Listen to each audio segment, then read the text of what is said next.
I can't mimic voices for love or money. I'm completely hopeless at it. I was a really bad actor at school, and I've never been able to master the art of mimicry. But my husband, he does it really. He can do all the voices. Alors qu'elle espérait influencer l'opinion publique sur un sujet particulier, elle n'a fait qu'attiser encore plus la curiosité, laissant le pays entier perplexe et sans réponse. Que s'est-il passé exactement et quel impact cela aura-t-il sur l'avenir du pays? Rejoignez-nous pour tout savoir sur l'annonce de la reine Camilla, celle qui a bouleversé le pays tout entier. La famille royale étant au cœur de toutes les affaires du Royaume-Uni, on peut dire que tout s'est déroulé sans accroc depuis. Malgré d'innombrables épreuves et tribulations, ils ont travaillé ensemble pour non seulement surmonter les nombreux problèmes, mais aussi pour que le pays n'en pâtisse jamais. Cependant, la famille royale semble avoir du pain sur la planche avec un problème qu'elle n'est pas totalement certaine de pouvoir surmonter. Cela est devenu évident juste après la reine elle-même.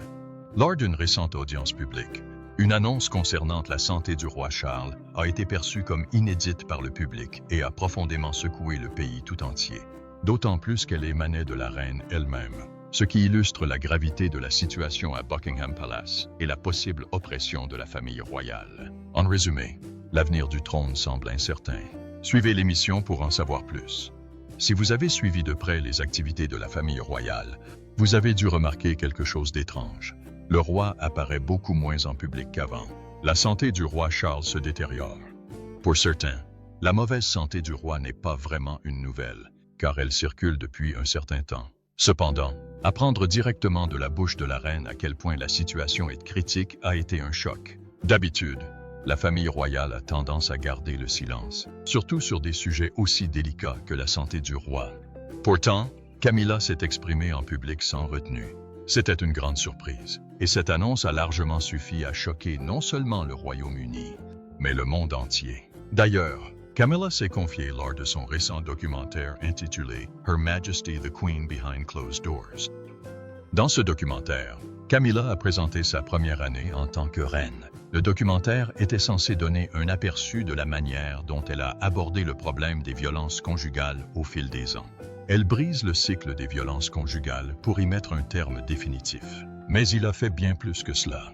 Apparemment, il s'agissait également d'une visite au palais du gouvernement sur l'île de Man en mars 2024, un mois seulement après l'annonce du diagnostic de cancer du roi Charles. Lors de cette rencontre, Camilla était interrogée sur la santé du roi et avait décidé de ne rien dire à ce sujet. Cependant, elle n'a pas caché les détails. En réponse, elle répondit qu'il allait bien. Elle expliqua également que le principal problème était que la gestion de la santé du roi le dissuadait d'agir, et que c'était la principale raison pour laquelle la reine Camilla remplaçait le roi lors de la plupart des apparitions officielles. Pour une annonce inattendue, cela prit le pays tout entier par surprise. Si l'annonce de la reine Camilla visait peut-être à rassurer les citoyens sur la santé du roi, elle a également donné un aperçu complet de l'évolution des rapports de force au palais de Buckingham. Imaginons que le roi fasse moins d'activités et fasse moins d'apparitions. Cela influence-t-il les décisions au palais? Lorsqu'une nouvelle politique est mise en place, peut-on dire qu'elle a été approuvée par le roi lui-même? Ou s'agit-il d'une décision unanime des autres membres de la famille royale? Ce sont des questions que beaucoup se posent. Si certains citoyens s'inquiètent des conséquences que la décision de la famille royale de mettre le roi en retrait sur la réforme de l'État pourrait avoir, d'autres pensent que la déclaration de Camilla n'était qu'une façade pour détourner l'attention du pays de la réalité. La santé du roi pourrait se détériorer. Si tel est le cas, son annonce pourrait avoir une portée plus personnelle, en raison d'une possible explosion d'émotions qui l'envahissait depuis. Après tout, n'oublions pas que si Camilla est la consort de la reine, elle est aussi la compagne du roi. Cela étant dit, cela n'a certainement pas dû être facile de voir celui qu'elle aime affronter les épreuves du cancer. Faire cette annonce n'était peut-être pas seulement pour convaincre les gens, mais aussi pour se convaincre elle-même que tout allait bien pour le roi Charles. Qu'en pensez-vous? C'est une situation triste, mais assez sordide, et nous ne pouvons qu'apporter notre contribution en décryptant les choses. Vous connaissez donc toutes les implications de l'annonce de la reine et la manière dont elle pourrait redéfinir le destin de la famille royale. Quelle influence aura cette annonce? Vous allez le découvrir. Continuez à lire pour en savoir plus. La reine Camilla et les implications de son annonce. En réalité, les théories et les réactions des citoyens concernant l'annonce de Camilla sont nombreuses. Cependant, le point commun de tous était la surprise et le choc. Mais pour que vous compreniez l'importance de cette annonce, il est important de comprendre comment elle est devenue reine consort. De toute évidence, aux yeux de beaucoup, l'accession au trône de Camilla n'est pas entièrement due à la race blanche, et on comprend aisément pourquoi. Apparemment, cela est dû aux nombreux scandales qui l'ont l'opposant au roi Charles, alors que Lady Diana était encore en vie et mariée à Charles. En raison de l'histoire qui entoure leur relation, l'idée la plus répandue est que sa position de reine n'est pas méritée. Certes, la reine Camilla n'a peut-être pas mérité son siège comme les autres membres de la famille royale, mais cela ne change rien au fait qu'elle a fait un excellent travail en tant que reine consort. Au fil des ans, Camilla a non seulement prouvé qu'elle était une reine consort unique en son genre, mais aussi une excellente partenaire pour le roi, lui offrant un soutien personnel et professionnel lorsque cela était nécessaire. En tant que reine consort, son rôle consiste à accompagner le roi lors de ses engagements officiels, à accueillir des dignitaires étrangers et à représenter la couronne lors de diverses manifestations caritatives et cérémonielles. On peut dire que ces activités résument plus ou moins l'image modernisée de la monarchie. De son côté, Camilla a également orchestré de nombreux événements pour lutter contre des problèmes tels que l'alphabétisation, les violences conjugales et bien d'autres au Royaume-Uni. N'oublions pas que son soutien s'étend à des organisations comme la Royal Reading Room, qui promeut l'alphabétisation.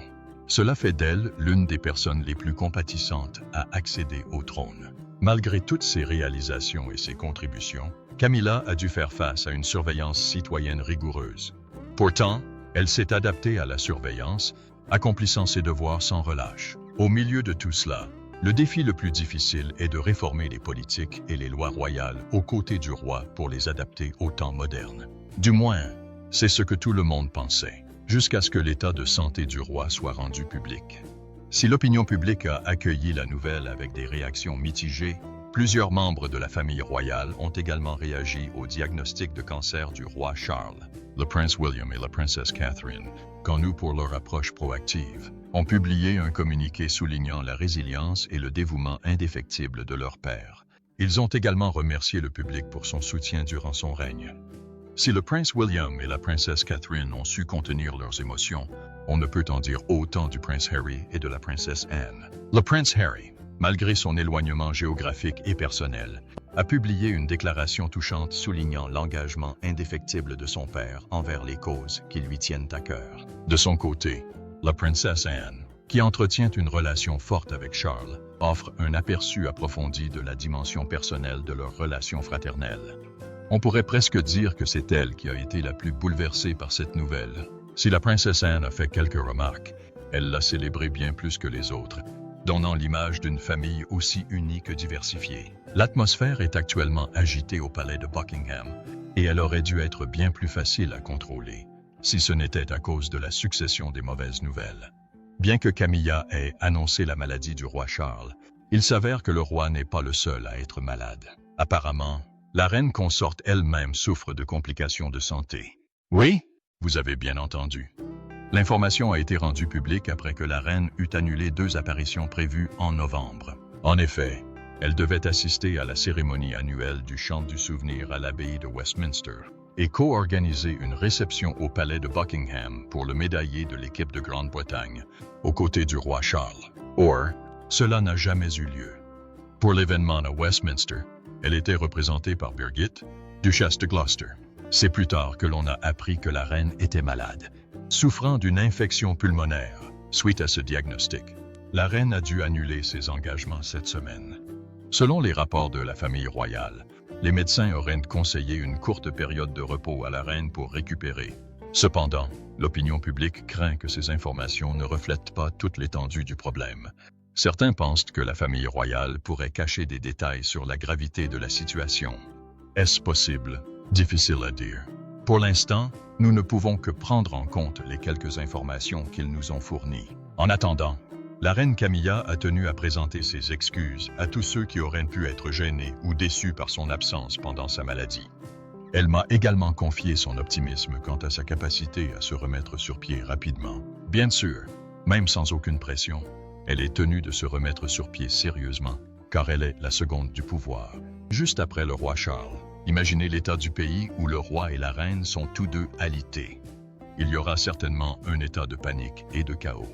N'oublions pas non plus la forme non révélée du cancer dont Kate Middleton a souffert plus tôt cette année. Heureusement, elle a annoncé avoir vaincu la maladie en septembre. Cependant, ce n'est qu'après une chimiothérapie intensive. Cela montre bien à quel point cette ombre porteuse de maladie plane sur le palais de Buckingham. Mais on pourrait s'interroger, à quel point la situation est-elle réellement grave? Et quel effet le passage du roi Charles et de la reine Camilla pourrait-il avoir sur la monarchie? C'est là que les choses deviennent intéressantes. Restez connectés pour ne rien manquer des détails, réaction du public et avenir possible de la monarchie. Face aux opinions et théories divergentes sur la santé du roi et de la reine, et sur l'état de santé actuel de la famille royale en général, il est important de savoir que cette série soudaine de mésaventures n'est pas nouvelle. En réalité, par le passé, les plus hautes autorités ont été confrontées à plusieurs crises sanitaires graves. Cependant, le public n'en a jamais entendu parler. Prenons l'exemple du règne du roi George VI au début des années 1950, lorsqu'on lui a diagnostiqué un cancer du poumon. En réalité, à cette époque, l'état de santé du roi était largement dissimulé au public, et chaque détail était gardé secret au palais de Buckingham. Cette mesure de secret visait à préserver l'image de puissance du pays. Alors, est-ce que cela a fonctionné? Absolument. Imaginez cependant la stupeur du peuple à l'annonce du décès du roi en 1952.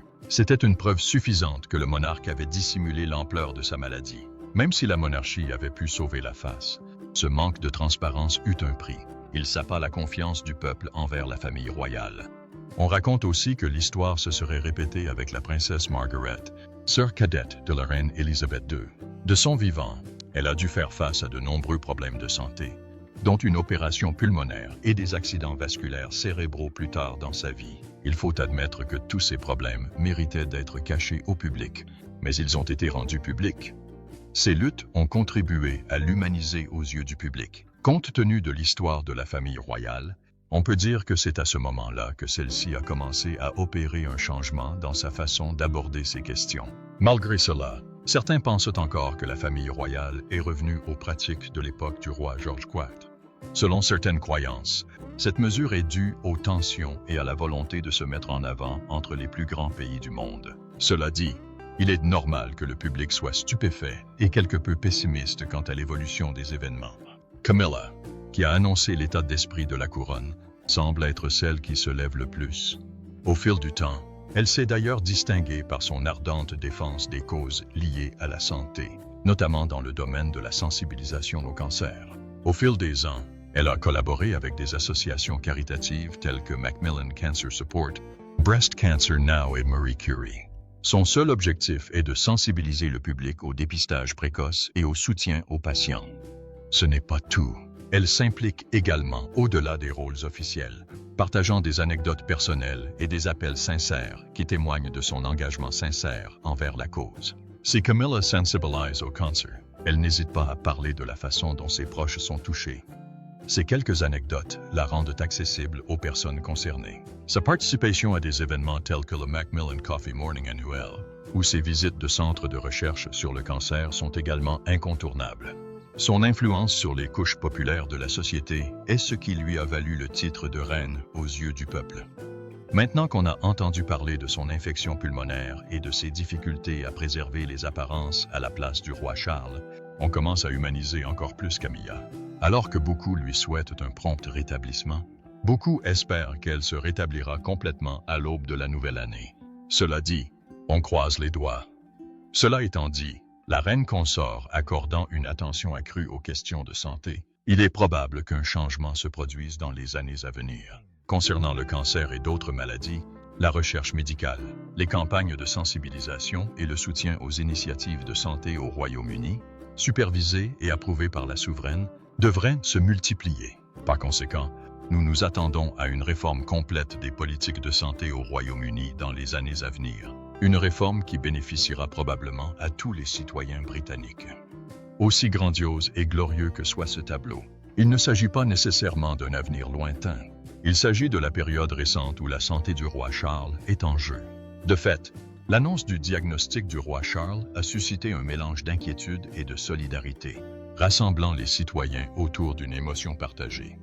Certes, de nombreuses théories circulent sur le sujet. Pourtant, la solidarité entre les citoyens est manifeste. En attendant, il semble que l'annonce de Camilla commence à résonner au-delà des frontières britanniques.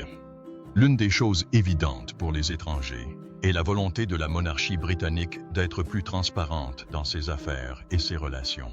Au vu du résultat final de l'annonce de la reine Camilla, les pays étrangers, en particulier ceux qui appliquent un système monarque, sont prêts à adopter la même tactique pour garantir la transparence de leurs affaires et de leurs relations avec le public. En résumé, la situation pourrait changer rapidement et la reine Camilla est en première ligne, activant tout cela grâce à son choix de transparence. Constater l'ampleur de cet accomplissement nous rappelle les autres réussites passées du roi et de la reine et l'héritage qu'ils ont laissé ensemble. En effet, l'héritage de la reine Camilla et du roi Charles III a été façonné par leur contribution durable à la monarchie, leur engagement passionné pour des causes importantes et leur capacité à relever les défis personnels et publics. Imaginons que nous cherchions une histoire où l'on peut surmonter les obstacles par un simple dévouement. Camilla en serait toujours le parfait exemple. Pourquoi? Parce que ce que beaucoup considèrent comme un devoir envers le peuple est un mode de vie que Camilla a adopté depuis qu'elle est duchesse. Ses actions caritatives dans les domaines de l'alphabétisation, de la violence domestique, de la sensibilisation et de l'ostéoporose sont autant d'événements caritatifs auxquels Camilla participait juste avant de devenir reine. Si ces actions caritatives semblent n'être qu'une façade, c'est uniquement parce qu'elle évolue désormais sur une scène plus vaste, entourée de caméras et d'une sécurité royale renforcée. De manière générale, Camilla a œuvré avec diligence pour amplifier l'importance de la monarque dans la société moderne. La santé, l'éducation et le bien-être animal ne sont que quelques-uns des domaines qui lui tiennent à cœur. Puisque nous parlons de Camilla, il ne faut pas oublier les réalisations du roi Charles. Durant son court règne, il s'est engagé en faveur de l'environnement, du développement durable et du dialogue interreligieux. Il a lancé ses initiatives bien avant son accession au trône. D'ailleurs, ses principaux axes de travail ont toujours été l'agriculture durable, les énergies renouvelables et la préservation de l'environnement. Il a également créé plusieurs initiatives, comme le Prince's Trust, qui a soutenu plus d'1 million de jeunes dans le monde. Depuis son accession au trône, le roi Charles a cherché de nombreuses façons de moderniser la monarchie. Et il a plutôt bien réussi jusqu'à ce qu'on lui diagnostique un cancer. En fait, seuls lui et Camilla ont les moyens d'accomplir cette grande œuvre de modernisation. C'est la seule façon pour le royaume britannique d'entrer véritablement dans une nouvelle ère. Les citoyens se tournent donc vers la famille royale pour obtenir des réponses à la situation. Nombreux sont ceux qui espèrent que la situation n'est pas aussi désespérée qu'elle le paraît pour la reine Camilla et le roi Charles. On peut déjà dire que les choses commencent à s'améliorer pour la reine Camilla. Il n'est donc pas surprenant qu'elle soit à sa place. Malgré de nombreuses controverses autour de son accession au trône, le public a commencé à la considérer comme la véritable reine bienveillante qu'elle était. Peu à peu, elle a gagné non seulement l'acceptation du public, mais aussi l'admiration du peuple. Si les fidèles traditionnels de la culture royale n'approuvent peut-être pas ses méthodes, la population, composée de penseurs modernes et inclusifs, lui est très réceptive. En fin de compte, seul le temps nous dira comment les choses évolueront, et nous espérons sincèrement qu'elles seront bénéfiques pour le trône. Que pensez-vous de l'annonce de la reine Camilla? Pensez-vous que les gens se prennent trop la tête? Ou y a-t-il plus que ce qu'il paraît? N'hésitez pas à partager votre avis dans les commentaires.